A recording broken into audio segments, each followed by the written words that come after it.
Size നമ്മളോട് 2 clips import ചെയ്ത് വെച്ചിട്ടുണ്ട്. അപ്പോൾ ഈ 2 ക്ലിപ്സിലാണ് നമ്മൾ ഇന്നത്തെ white trendy transition bar transition add ചെയ്ത് കൊടുക്കുക. അപ്പോൾ അതിനായിട്ട് ആദ്യം നിങ്ങൾ ജസ്റ്റ് ഒന്ന് അഡ്ജസ്റ്റ് ചെയ്തതിന് ശേഷം ജസ്റ്റ് ഒരു പ്ലസ് ഐക്കൺ ക്ലിക്ക് ചെയ്യുക. അതിനുശേഷം ഒരു റെക്ടാങ്കിൾ 1 ആഡ് ചെയ്യുക. അതിനുശേഷം ജസ്റ്റ് അതൊന്ന് അഡ്ജസ്റ്റ് ചെയ്ത് വെക്കുക. ഓക്കെ, അതിനുശേഷം കളർ ആൻഡ് ഫില്ലിൽ പോയതിനു ശേഷം നിങ്ങൾക്ക് ഏത് കളറിലാണോ വേണ്ടത് ആ ഒരു കളർ ആഡ് ചെയ്ത് കൊടുക്കുക. അതിനുശേഷം ഈ റെക്ടാങ്കിൾ 1 എഡിറ്റ് ഷേപ്പിൽ ജസ്റ്റ് എക്സ് നിങ്ങൾക്ക് ഇഷ്ടമുള്ള രീതിയിൽ ആക്കി വെക്കുക. അപ്പോൾ ഞാനൊരു 50 ആക്കുന്നുണ്ട്.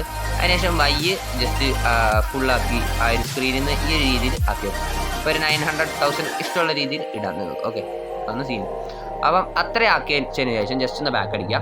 അതിനുശേഷം മൂവ് ആൻഡ് ട്രാൻസ്ഫോമിലാക്കുക, ക്ലിക്ക് ചെയ്യുക. അതിനുശേഷം മൂവ് ആൻഡ് ട്രാൻസ്ഫോമിൽ 2 കീ ഫ്രെയിം സ്റ്റാർട്ടിങ്ങിലും എൻഡിങ്ങിലായിട്ട് ആഡ് ചെയ്ത് കൊടുക്കുക. ഓക്കെ, 2 കീ ഫ്രെയിം സ്റ്റാർട്ടിങ്ങിലും എൻഡിങ്ങിലും ആഡ് ചെയ്ത് കൊടുക്കുക. അതിനുശേഷം നിങ്ങൾ ചെയ്യേണ്ടതെന്ന് പറഞ്ഞാൽ ജസ്റ്റ് ഈ ഒരു സ്റ്റാർട്ടിങ്ങിലുള്ള കീ ഫ്രെയിമിൽ ഈ ഒരു swipe here to move layer എന്ന് പറഞ്ഞാൽ ഈ ഒരു ഏരിയയിൽ ജസ്റ്റ് ഒന്ന് ലെഫ്റ്റിലോട്ട് ഫുള്ളായിട്ടൊന്ന് ലെഫ്റ്റിലോട്ട് ആക്കി വെക്കുക. സ്ക്രീനിൽ നിന്ന് പുറത്തോട്ടാകുന്ന രീതിയിലൊക്കെ ആക്കി വെക്കുക.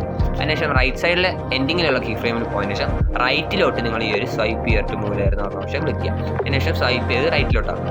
അതിനുശേഷം ഇതിൻ്റെ ഇടയ്ക്കുള്ള ഗ്രാഫ് ദണ്ട ഈ ഒരു ഗ്രാഫ് എന്ന് പറഞ്ഞ പോർഷൻ ക്ലിക്ക് ചെയ്തതിനു ശേഷം ദണ്ട ഈ ഒരു 4th ഗ്രാഫ് ആഡ് ചെയ്തിട്ട് ഈ 2 പോയിന്റ്സും അറ്റത്തോട്ട് ഫുള്ളായിട്ട് ഈ ഒരു ഗ്രാഫ് രീതിയിൽ സെറ്റ് ചെയ്ത് വെക്കുക. ഓക്കെ, അത് ഇങ്ങനത്തെ ഒരു ഔട്ട്കം കിട്ടും. ഓക്കെ, അതിനുശേഷം നെക്സ്റ്റ് നിങ്ങൾ ബാക്ക് അടിക്കുക. ഫുള്ള് ബാക്ക് അടിച്ചതിന് ശേഷം റെക്ടാങ്കിൾ 1 തന്നെ പോവാം.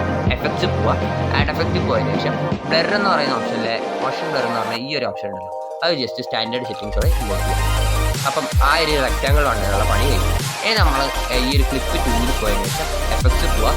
ആഡ് എഫക്റ്റ് പോവാം. കളർ ആൻഡ് ലൈറ്റ് പോയതിനു ശേഷം എക്സ്പോഷർ ആൻഡ് ഗാമ എന്ന് പറഞ്ഞിട്ട് സ്റ്റാൻഡേർഡ് സെറ്റിംഗ്സോടെ ഇമ്പോർട്ട് ചെയ്യാം. അതിനുശേഷം എക്സ്പോഷർ ആൻഡ് ഗാമയിൽ എക്സ്പോഷറിൽ 2 കീ ഫ്രെയിം ജസ്റ്റ് ഈ ഒരു രീതിയിലൊന്ന് ആഡ് ചെയ്ത് കൊടുക്കുക. അതിനുശേഷം സ്റ്റാർട്ടിങ്ങിൽ നിങ്ങൾ കീ ഫ്രെയിം ഫുള്ള് 2 ആക്കി കൊടുക്കുക വാല്യൂ. അതിനുശേഷം ജസ്റ്റ് ഈ ഒരു ഇടയിലുള്ള ഗ്രാഫിൽ നിങ്ങൾ വേണ്ട ഈ 2 കീ ഫ്രെയിമിൻ്റെ ഇടയിൽ ഈ ഒരു ഗ്രാഫ് ജസ്റ്റ് ആഡ് ചെയ്ത് കൊടുക്കുക. ഓക്കെ, ഈ ഒരു ഗ്രാഫ് ജസ്റ്റ് ഒന്ന് പേസ്റ്റ് ചെയ്യുക. അതിനുശേഷം ഈ ഒരു ഔട്ട്കം.